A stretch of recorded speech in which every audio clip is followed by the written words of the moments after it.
Then a lot of guys, they've been coming here for, 40 years, 50 years in some cases. So this is their barber shop. This is where they come, when they need a haircut. The barber shop's been here since, the Y opened back in 1912. In fact, it was in the original blueprints, as the barber shop, for the YMCA.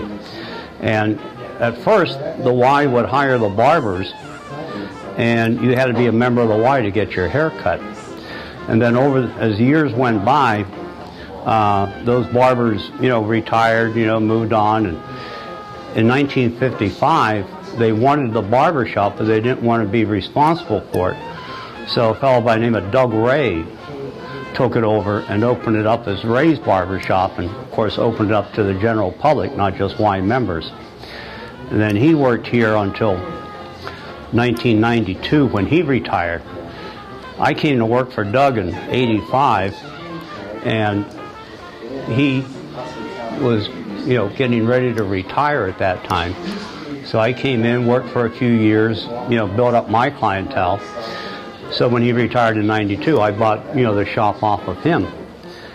But it's been here, and been operating pretty much because, its location, it's handy. A lot of downtown business people, they use the Y, for their workouts or their lunch hour, or during the course of the day, and it makes it handy for them to come in here and get their haircut when they need it.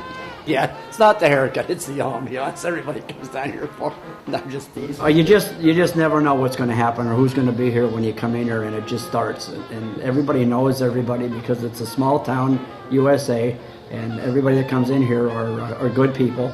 And so we just look at each other and it starts. It doesn't matter what the topic is, it just starts. And Gil's, he's opinionated on some topics. Who, me? And so that's always a controversy that gets started because this is a melting pot. We have all nationalities and all political ties. So once we get started and get stirred up, it gets to be a lot of fun down here. Nobody leaves mad at each other. Right? It's just all good fun.